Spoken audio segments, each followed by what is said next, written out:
preserving the sanctity of life in Florida. A loud voice for the unborn. This is Pro-Life Radio with your hosts, Vicki and Bruce Cherry. And welcome to another edition of Pro-Life Radio on a Sunday night on a Labor Day weekend. End of summer. Bruce Cherry in the studio with my lovely wife, Vicki Cherry. How are you? I am good, husband. Yeah, and I can say that because I just got back in town, so we haven't seen each other a whole lot in the past couple of weeks because part of the time you were out of town for a week, and then you came back, and then the next day I was out of town for a week. So, and we've got a great guest with Greg Mayo, we were out of town together but didn't know it. So we'll talk about that coming up in just a bit here. But first, we start off everything with prayer and Jeremiah 1:5. Before I formed you in the womb, I knew you. Before you were born, I sanctified you. I ordained you a prophet to the nations. Dear Heavenly Father, we ask for your blessing once again upon this show and all who hear it. We ask that we change at least one heart, one mind, that we educate someone about the truth about life. All life is precious. All life matters. And no one has a right to destroy something that you have ordained to live. God, let us protect the unborn, and let us be with those who are conflicted, those who may have gone through an abortion and are now feeling the repercussions of that. May they find peace, may they ask for your forgiveness, and may they join the battle to protect life at all cost. God, thank you for our guest, Greg Mayo. Thank you for this opportunity for this show on Salem Media. And thank you for another opportunity to share truth. We ask for your blessing this night. In the name of your precious Son, Jesus Christ. Amen. Amen. All right, so Greg Mayo, author of the book, Almost Daddy. He's got a very, very compelling story to share. And he has a new book coming out soon that we'll talk about here in just a bit. And we thank Greg for joining us. He's on vacation this weekend, but come to find out, we had both been at the CareNet Conference in Charlotte this past week, but we didn't know it. We didn't know that both of us were there. So I know. We just found out, and we've not got to meet Greg in person. No. And it's like, oh, man, you guys could have met up and had lunch. And Yeah. So, Greg, thank you for taking time out from the road to join us. Hey, thanks for reaching out. It's always a pleasure to be on with you guys. Oh, great. Well, you're one of our favoriteest guests. Favoritist? Yes, that's a new word. It's a new word. Okay, there we go. Bruce hates it when I make up stuff. Well, when I get the most favoritist, then I'll know I've arrived, right? Yes. Yeah, there you go. So your new book is coming out this fall, but also you've had an honor bestowed upon you. You've joined an organization, Men for Life. Tell us about that.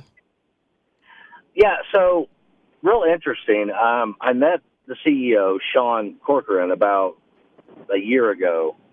He had just taken over, and he was starting a podcast, and he wanted to know if I'd be a guest. And so I did the podcast, and we hit it off pretty good. We talked a few times. After that, we were both at Heartbeat International together in Birmingham in April. I spoke, and he was there with the booth. And just as we got to know each other, I started asking questions about direction and what are you guys doing and what's going on? Because they're so perfectly positioned just with the name, right?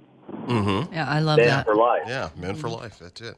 In fact, when I helped him set up the booth at Heartbeat, when the doors opened and they started letting people in, we were swarmed.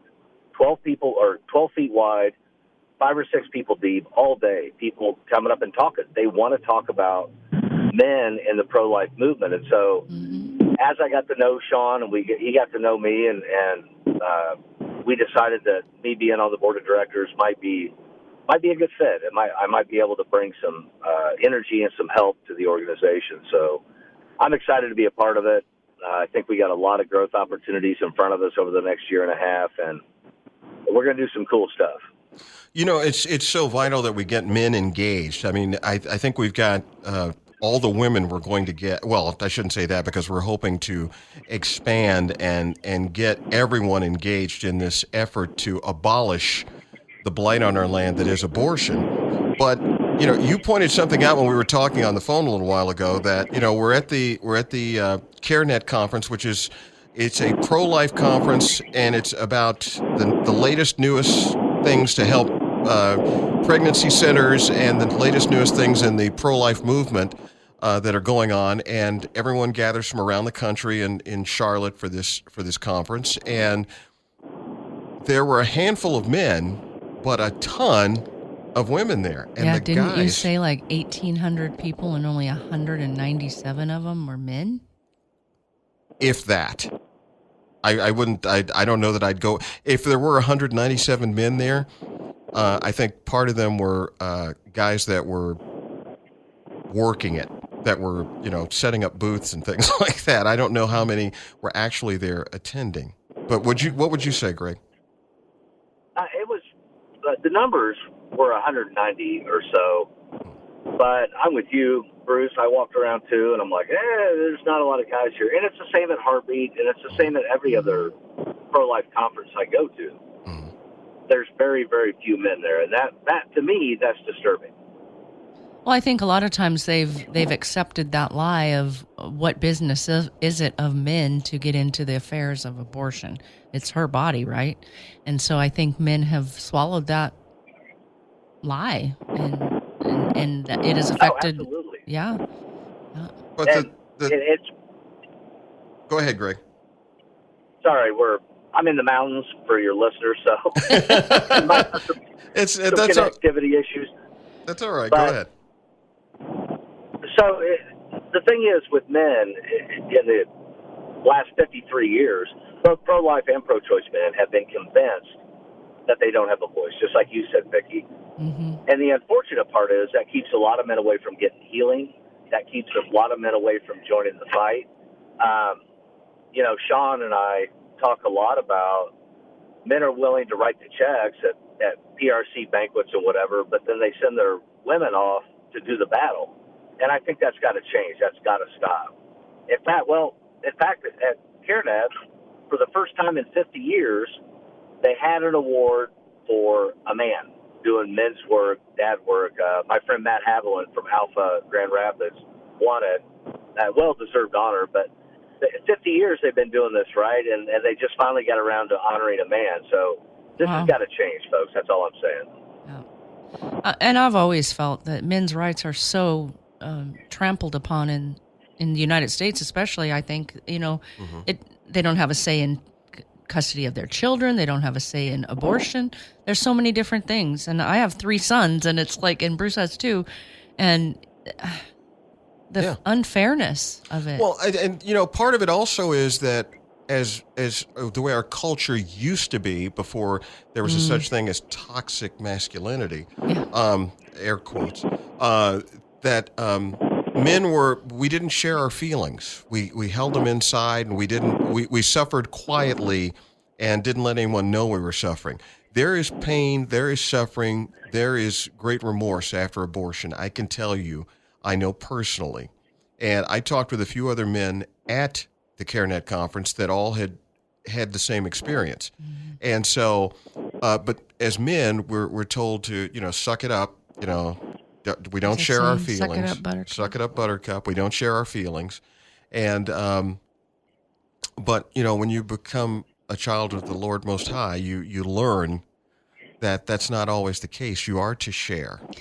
And talking about men in the pro-life movement and abolitionists, it's getting pretty scary out there at these pregnancy centers and these abortion clinics for the women. Mm-hmm. I mean, we have a lot of good friends that have been spit on, been attacked, tried to run over. Mm-hmm. And so it is good that the men are coming out and going there for protection too. Mm-hmm. Yeah. Yeah. And the thing is, even with PRCs, they're largely staffed by women.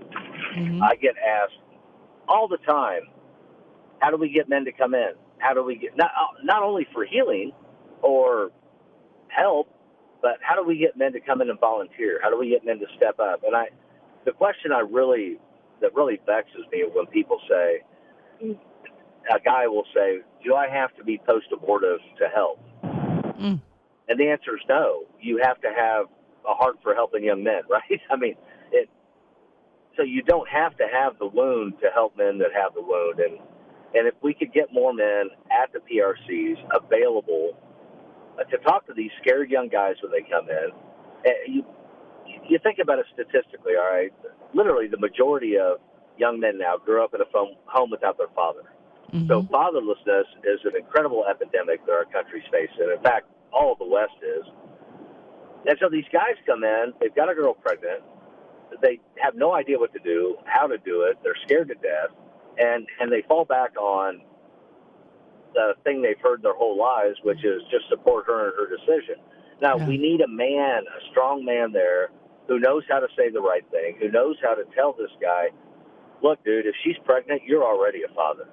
Amen. So let's figure out how we're going to do this fathering thing right. And until we have more men step up, we're going to be constantly treading uphill in the mud. You know what I mean? You know, over the last few years, I've noticed that a lot more men are becoming very active in the lives of their families. I'm seeing a lot more guys, you know, think about it, over the last 20 years, baby changing stations are no longer just in women's bathrooms. You know, they're now in the men's bathrooms. And you see a lot more guys now interacting and being involved in their children's lives. And that's great. Now it's time for us to get more involved before the baby arrives, to step up and to take responsibility. And if it is a crisis pregnancy, and I've heard people say we don't want to use the term crisis pregnancy, if it's one of those situations where, we're pregnant and what do we do? Well, the obvious answer is you have the baby. We're getting to the end of our segment now. Greg, can you hang around with us for a little while? Yeah, I'm here. All right. Okay, we'll be back with more Pro-Life Radio on a Sunday night. We've got Greg Mayo on with us. Coming up, details on how you can send your pastor to have a great day of appreciation with Salem Media and their Pastor's Appreciation Brunch. The details are on the way. We thank you for joining us. Vicki Cherry, I'm Bruce Cherry. It's Pro-Life Radio on a Sunday night. We'll be right back on AM 950, FM 94.9, The Answer.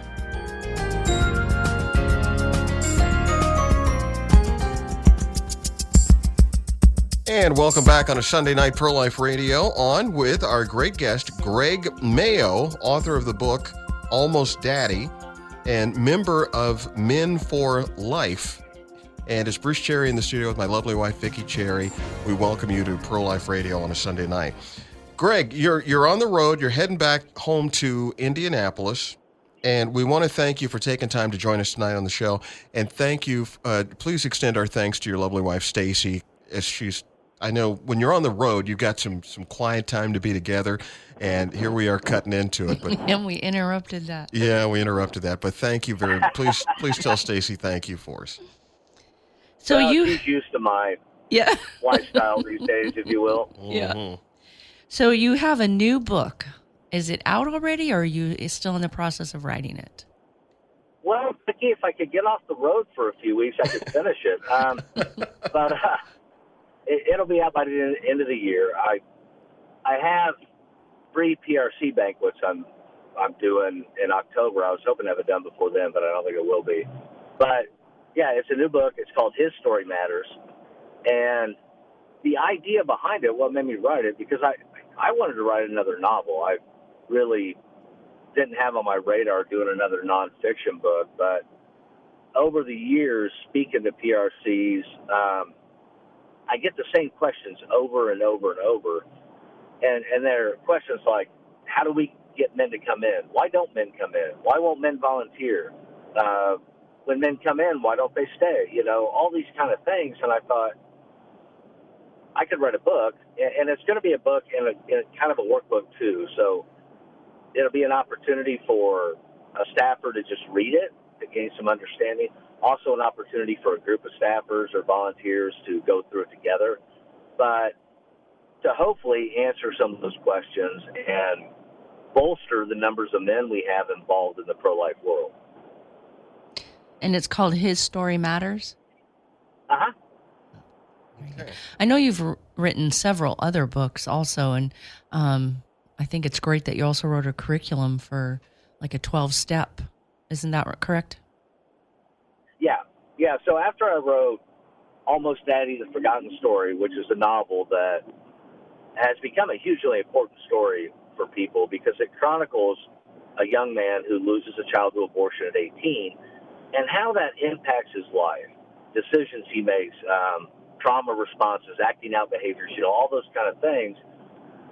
And it's been a very useful tool for a lot of organizations because it helps their staff and their volunteers understand that this is what a man goes through.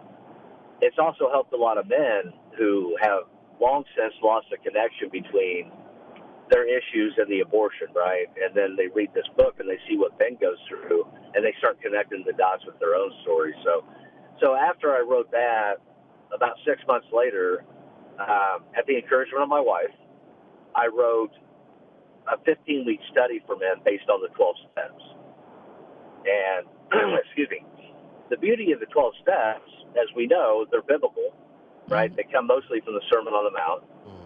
So if it's something Jesus taught us to do, then it's got to work, right? Amen. And so I put that together, and I'll tell you guys a funny story. I was having lunch with the pastor from my church, and he said, "Hey, did you know there's a group at our church using your recovery guide?" And I started laughing. I'm like, "Really?" He said, "Oh, yeah." And I said, "Do they know I go there?" He said, "Well, they do now." They showed him the book. He's a recovery minister at our church, and they showed him the book and said, "Hey, we're going to use this." And my pastor said, "You know he's a member here, right?" And they're like, "No, where?" Well, anyway, we figured out we could get her different services. But so, yeah, it's growing, too. And I tell people it's not because I did something magical. I just applied the 12 steps, which have been applied to all kinds of stuff, that help people heal and then draw them closer to God and a dependence on God. I just applied those to abortion. So, but it's been great, yeah. That's awesome. So what else have you been up to, Greg? We want to hear, and we want to hear what we can do to help you and to help the fight in the pregnancy centers and battle abortion. Well, I just try to keep busy, Vicki. Writing books and doing talks and running around. I recently signed on with Ambassador Speaker Bureau, and they are a big pro-life heavy speaker bureau, and I signed with them to help manage a lot of my travel, because I travel way more than I thought I was going to when I wrote the book 5 years ago, and I'm not complaining. I just need help managing it, and also to gain more exposure. See, when I first started talking about men and abortion healing a dozen years ago, I was kind of an anomaly, right? Mm. It was a curious thing. But there has been a carryover in that everywhere I go, two things always happen. Like Bruce talked about with him at CareNet, it happens to me everywhere I speak. Guys come up to me and say, "Look, I've never told anybody this, but, when I was in high school, when I was in college, whatever the case may be." And then the other thing is people still come up to me after all this time and say, "Gosh, I've never thought about the man." And I always think, well, you know how the baby got there, right? I mean, there were two people. Right. But, and the story in the book has done a tremendous job at reaching people and helping them understand that the men are impacted. And I'll tell you guys, the best review by far I've had of that novel so far came from somebody who was self-admittedly pro-choice. And she said to me, I never thought about how that might impact somebody, let alone a man. So it's doing its work. My initial plan, folks, was to make it into a movie, right? Mm-hmm. Oh, yeah. But I realized I don't know how to make movies. That's a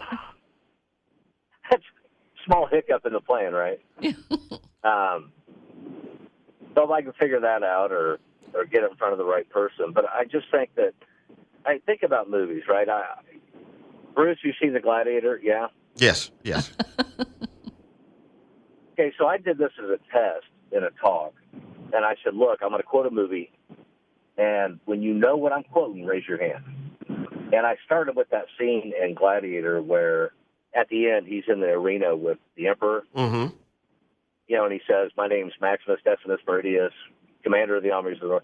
I got to Commander of the Armies of the North, and every man's hand was up in the air.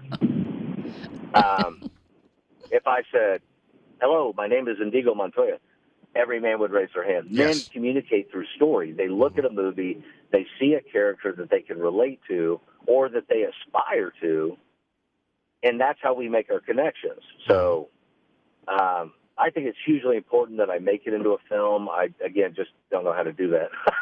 Well, we'll stay in touch because I've got some connections with Angel Studios and also with the Jesus Film Project here in Orlando.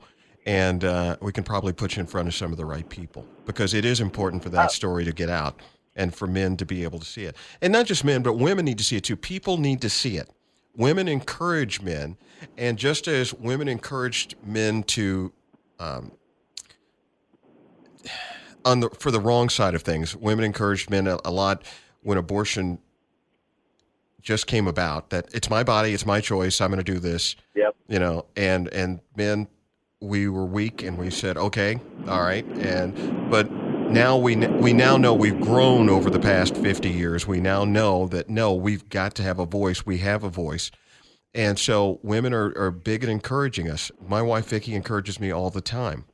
Well, and it's biblical that the man step up and be the husband, the father, the leader of the house. But the wife is the wise counsel that the man gets.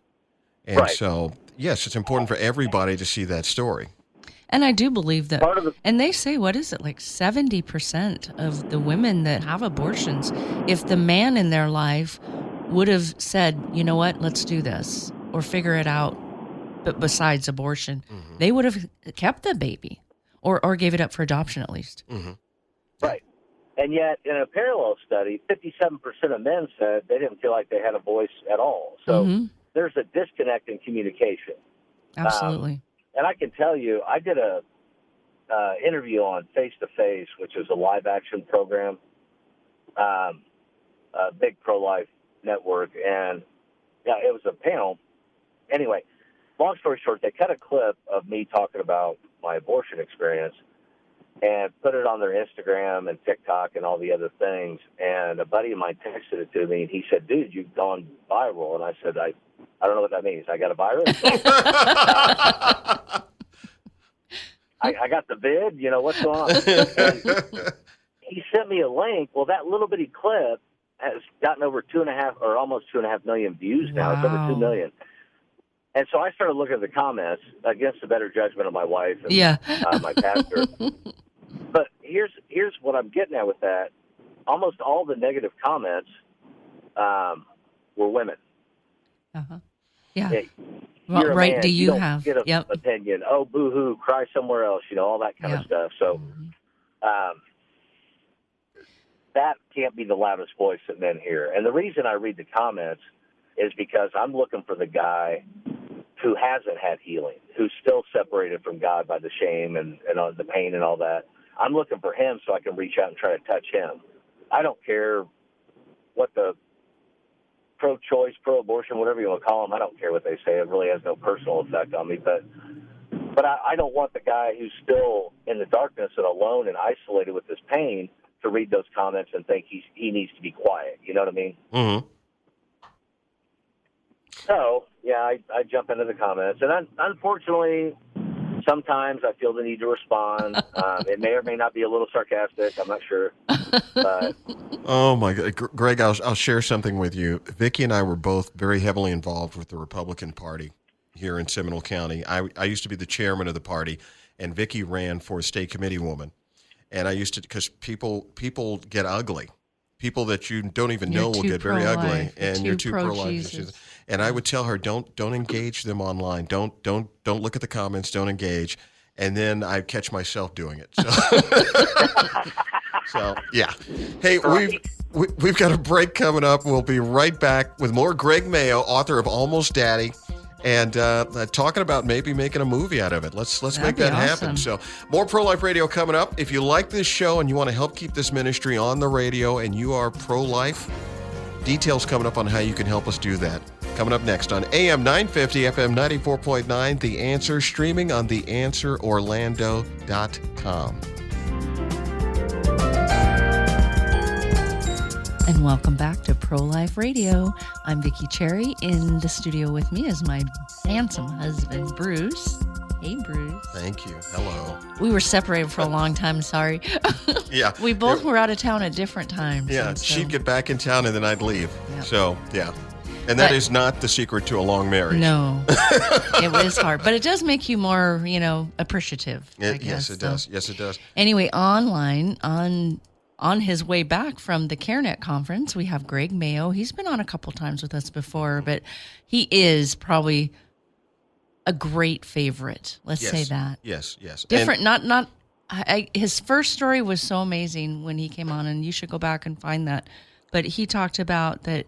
He explained, Greg, a little bit more about the feelings that you had that people kept telling you, oh, you're a man, why do you care about an abortion? Well, yeah, so that was the thing that kept me in isolation with the shame and the pain for 21 years after the first abortion. For those of your listeners that don't know, I have two abortion stories, one at 18 and one at 22, and I tell people, Vicki, the first one hurt me, the second one hardened me.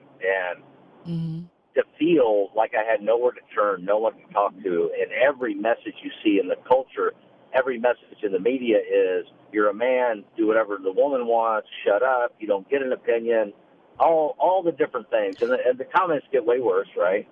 Well, didn't you even say that you went into a counselor and told him, I kind of think this might be what's been going on with me. I'm not into sports anymore. I'm depressed. I'm this. And he's like, oh, come on. Wasn't that? So I was 24 years old, and I was seeing a counselor. And about the 8th or 9th week, I mentioned the abortion story, and he looked at me kind of puzzled. He said, I don't think that's really a thing. Tell me more about your dad. No. Got to have daddy and I was issues. Like, as a 24-year-old kid sitting in front of an adult male, you're like, well, I don't know, maybe it's not a thing. Wow. I hope he's not practicing anymore, by the way. Sadly, we hear that from a lot of people that their counselors they want to relate everything back to your parents were bad. Yeah. That it had to be something in your childhood. Your parents were not good parents, that sort of thing, and so often it winds up kind of altering the way they felt about their childhood, even though they may have had a great childhood. Greg, how can I say something to that real quick? Yeah, please. Yes. So that kind of therapy is based on Freudian ideas, right? Mm-hmm. And I would suggest any people listening to this, or therapists, counselors, or the helping kind of community, don't follow the Freudian model. Go read up on Adler and his model of therapy. And we don't have time to get into it, but I just wanted to share that because it's a little more forward-thinking. But anyway, go ahead, Bruce. You had a question. Well, how do we consider ourselves now, the term used to be pro-lifer, but since the last election, we're really more like abolitionist. And so as abolitionists, what's the next step for us? How do we abolish this blight from our land? Well, my opinion is the only way we're ever going to end the demand for abortion is twofold. Number one, we have to heal those impacted by abortion, and we can't just make abortion illegal, but we have to make abortion unthinkable. Now, the way we do that, a friend of mine, Michael Fichter, he's the president of Indiana Right to Life, and he had a new book come out in April that I read immediately because the book is called Upstream, and it talks about how it's important to reach the culture, which is 20 years ahead of politics, right? Yeah. We have to reach the culture and change hearts and minds in order to end the demand for abortion. Until we do that, we literally have no chance. You can pass whatever law you want. People are still going to do what people are going to do. So if you want to look at the ineffectiveness of just changing laws and not changing hearts and minds, realize that it's illegal today to smoke crack, right? Mm-hmm. But it doesn't stop people from doing it. So it's the upstream. And then that's why, we talked in the last segment about my desire to make Almost Daddy a movie. That's because the reach will be greater. I can reach more people in the culture. I don't think till we do that, we have a chance. Now, I also have great friends who are doing work in the legal wing of it, in the political wing, and I admire them and I love what they're doing, but that's not my gig. my gig is changing hearts and minds, and that's what I'm going to stick with.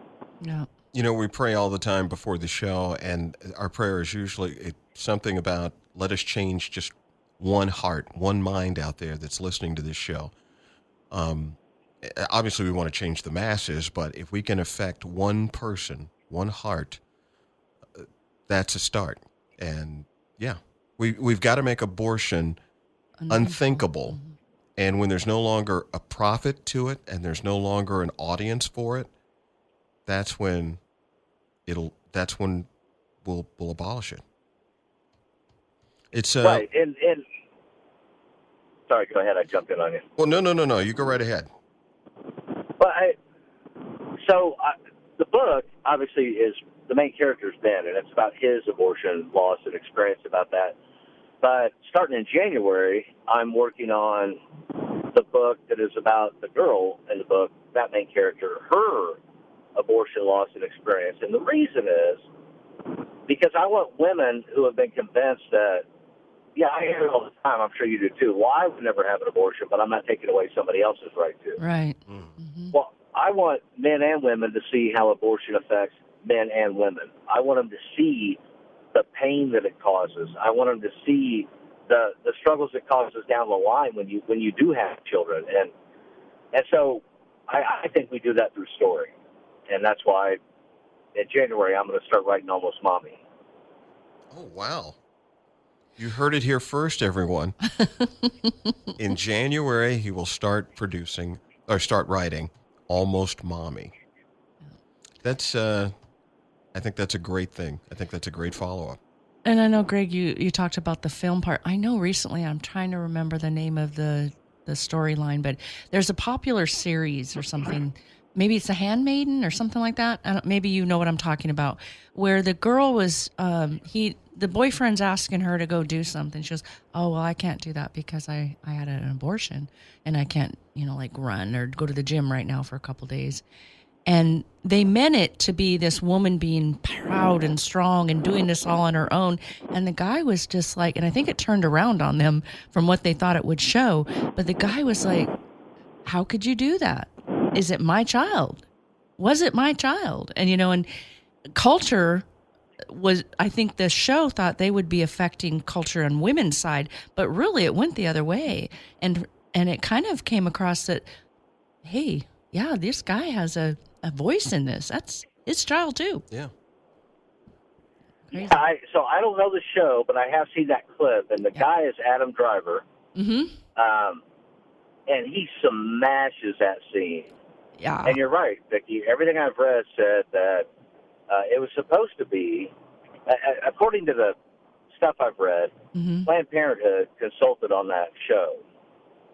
Oh. And so that scene was meant to do exactly what you said, Mm-hmm. and it did. It backfired on him because she's so flippant about her multiple abortions in the scene, and the way Adam portrays that sort of panic and that visceral trauma response of, oh my gosh, you did what? Mm-hmm. I think it's a tremendous scene for the pro-life world. So whatever they meant it for, God bless them for producing it because it's helping us.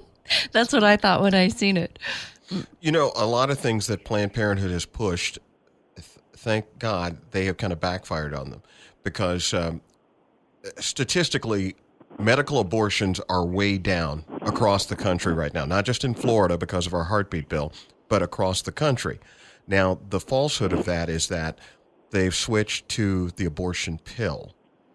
Absolutely. And so, but what the backfire is, and this was a big topic of conversation at the CareNet Conference this past week. Now more than ever, more women now are seeing what it is that they've killed. Mm-hmm. For the first time, they're seeing it because they're passing it at home in their bathroom, on their bathroom floor, into their toilet, unfortunately, in many cases. And they're seeing this, and they're realizing, oh my goodness, what have I done? Because they've been told this was just a clump of tissue, it was cells, it wasn't a baby yet, but yet they see that it's got feet, that it's got fingers and toes, that it's got eyes and a face, and they can tell it's a baby. Well, along that storyline, until people see, just like with slavery, when it ended, they seen the the human that was beaten almost beyond recognition, and they felt something. And you have to have that. You have to see that. I know a lot of people are kind of squeamish about that, but unless you see what you've done, it's so easy to just discard it. Well, the difference too with that is that instead of somebody getting in touch with it in a decade or 2 decades, they're confronted with that exposed nerve right now. And that goes for the guys too. Look, right about 6 months after the Dobbs decision, I took a call from a guy on an abortion helpline. And this was a live call, guys, and he was frantic. He was crying. And he calmed down. He was a very young guy, and I could hear somebody in the background crying, and it was his girlfriend. Well, she had passed their baby into the toilet. Oh. And they were both, oh, my God, it's a baby. Oh, my God, it's a baby. What do I do? What do I do? What do I do? So the guys are seeing it, too. They're no longer indifferent, sitting in the parking lot having a cup of coffee, scrolling on their phone, right? He's right there in it, too. And so in that moment, they're confronted with, this is the choice we just made. And here's the problem. Here's a big problem, and I don't think we have time to get into it today, but I'm just going to mention it because I think it's huge. A study came out in 2023 on the impact of abortion on men. And in that study, only 7% of the men said that they would go to a clergy member or a church leader to talk about their abortion loss and pain. Right. Y'all, that's a huge problem. That is. Because Greg, let me stop you there because we're right up against another hard break. We've got one more segment to go. Greg, stick with us. Greg Mayo, author of Almost Daddy, on Pro-Life Radio on a Sunday night. Coming back, details on the Pastor's Appreciation Brunch and how you can support your pastor going to that, because we've got to get the pastors engaged to get them back involved in our culture. Exactly what Greg just said. Exactly. So we'll be right back with more Pro-Life Radio on a Sunday night on AM 950, FM 94.9, The Answer.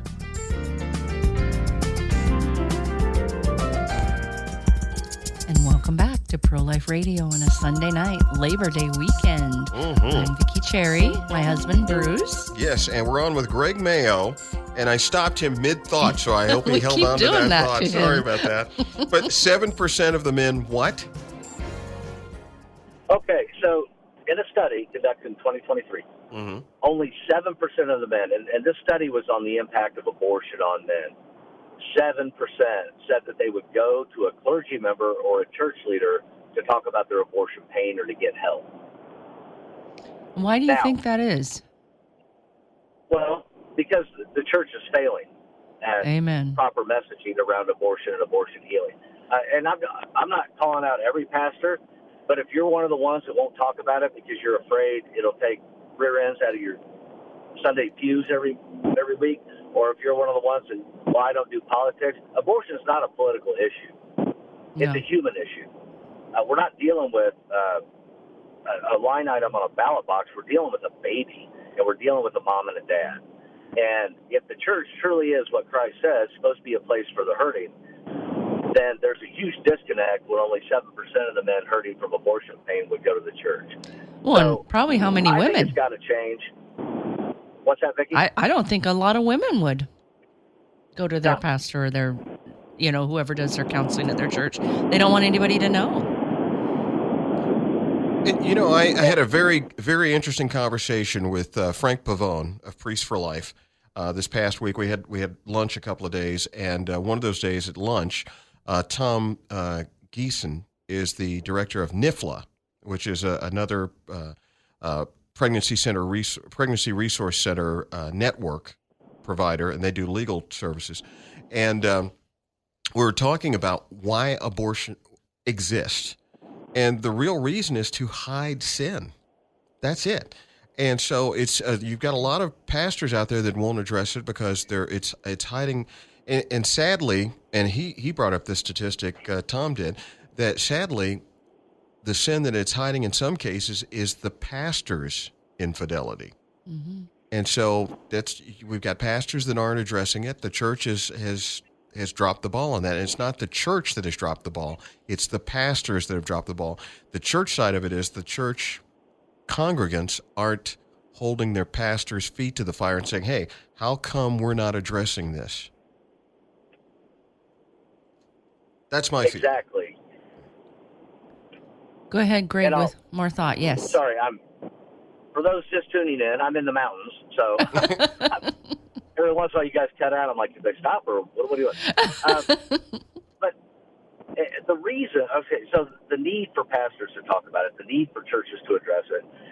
I'm doing a PRC fundraising banquet in Ohio in October, and when I do a banquet as a keynote, the next day I do an hour-and-a-half lunch and learn for the staff and volunteers of the PRC. Let them ask questions, real informal kind of Q&A. Well, anyway, this particular one in Ohio called me and said, hey, the day before, if you could come a day early, we can't pay you anymore to come a day early, but if you could, we have a pastor's lunch. 27 pastors are going to be there from the area, and they would love for you to come and talk to them about abortion healing and what we do. Wow. And Vicki, Bruce, I'm telling you, right away, I said, I'll be there. I'll be there. I don't care if I'm speaking 3 times in 2 days, because the opportunity to get in front of a group of pastors that want to know, like, how do we address this? How can we talk about this?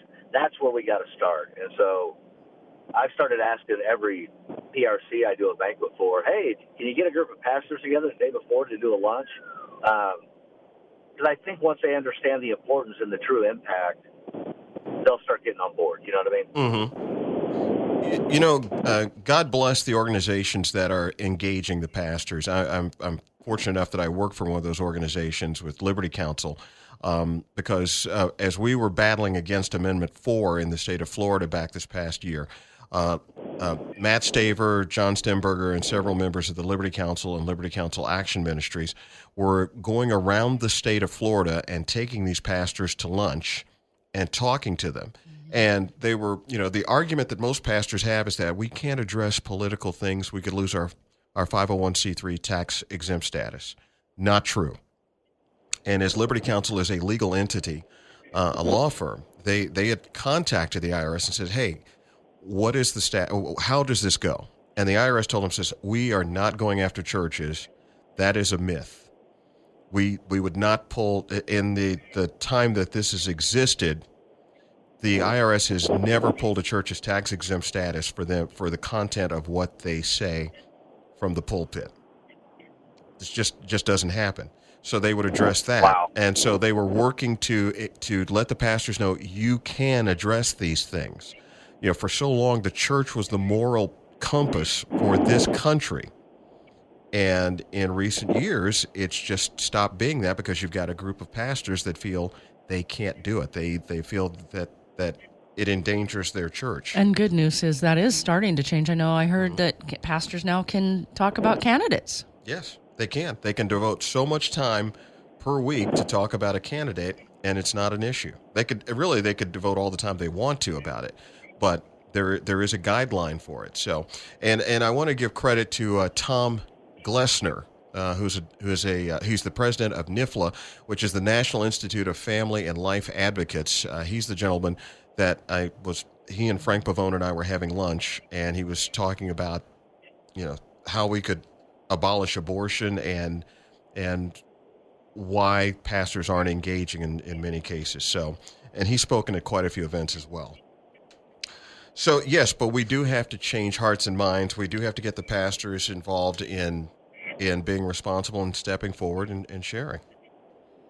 So, Greg, we're getting... Oh, go ahead. I was just going to invite you to speak more on what you want to talk about. We only have a few more minutes. Oh, well, I can go a little long, Vicki, so thanks for reminding me. And we're not sure if you can hear us because you're in the mountains, so we want to make sure. Oh, I'm still in the mountains. Probably will be for a little bit. But, yeah, I just want to encourage your listeners to get involved. And if you have the mindset of, oh, thank goodness they're helping those people, drop that right now. Because those people, men and women who have been impacted by abortion laws, they're at your church, they're at the local restaurant, the ball game, they're in your small group, right? You know these people. And I have so many people tell me, I don't know anybody that's had an abortion. I'm like, you do, they're just not talking about it. Right. So it's not those people, it's our people, it's us. And I just would encourage anybody out there to get involved. And to circle back to what we talked about in the first segment, and I promise this is the last thing I'm going to say, if you're a man listening to this and you're writing checks to local PRCs or whatever, first of all, thank you for helping out the people doing this amazing work. Secondly, I encourage you to get off the sidelines and get involved. Get some skin in the game. Draw your sword, step into battle with us. And that's all I'll say. Okay. Going to take some time here to talk about something coming up. We've been talking about pastors. Pastors, we're not bashing you. We're encouraging you. And there's an opportunity for you to feel really encouraged with a great pastor who's going to be the featured speaker. Pastor Jack Hibbs is coming to Orlando and will be at this year's Pastors Appreciation Brunch. And that is provided by Salem Media Orlando, and it's brought to you by Thompson Jewelers. It's going to be October the 14th in Faith Hall at First Baptist Orlando. Faith Hall is an incredible facility, and I know you're going to have a great time. There's going to be lunch, or brunch, if you will, and folks, you can support your pastor by buying their ticket. You can go online to theanswerorlando.com, and the details are there. Pastors, deacons, folks, come on out for this. It's going to be a great time, and Jack Hibbs is always, always incredible. So, again, that's October the 14th. That's the Pastors Appreciation Brunch. It's the 14th annual Pastors Appreciation Brunch. So, it would be like the 15th, but I think we forgoed it or it was foregone 1 year during COVID. So, but they've been doing this for a long time, and it's just a way of saying thank you to the pastors. It's also sponsored by Good Life 45, Samaritan's Purse, and Hello Pastor. So, it's going to be a great time. So, Greg, thank you very much. Your new book, we look forward to seeing it when it comes out, and that's called His Story Matters. And will that be available on Amazon, or how will we get that? It'll be, available on Amazon and my website, GregMayoAuthor.com. GregMayoAuthor.com. Please spell your name for us, please. First name, Greg. Last name, Mayo, like the clinic. And the Or mayonnaise. Or mayonnaise. I was going to say, and mayonnaise. There we go. So, GregMayoAuthor.com, correct? Yes, correct. Okay. I'm assuming everybody knows how to spell author. Well, if they don't, then they can't use the book if they can't read. So there we go. Bruce. All right. So it will be available on audiobook in a month, by the way. Oh, there you so go. They don't have to read. There you go. Well, even people who can't read still find themselves touched by abortion. So that was a joke, but it was not meant to be harsh. So my apologies for that. Because abortion is something that touches everybody. And you're right. If people say, I don't know anybody that's had an abortion, you're absolutely incorrect. Most likely you know. And I was amazed at how many people we know, Christian women we know, that have come to us and said, yeah, I had one 30 years ago, 40 years ago. And, and they thank us for, sharing this because it used to be something that wasn't talked about. It was in the shadows. It was in the closet. And now it's like the healing can only happen if you acknowledge it and renounce it and ask for God's healing. So, Greg, thank you very much. And please tell your lovely wife, Stacy, that we look forward to meeting you two and taking you guys to dinner. And we look forward to having you on the show again. And maybe Vicki and I will make it up there to Indianapolis to see you guys. Well, you make it up, let me know. And look, thank you to both of you for having me on again. It's always a great time talking to you both. And you can't hear my wife, but she can hear you, and she waved them out. Thank you. All right. Well, we thank you both, and safe travels. God bless.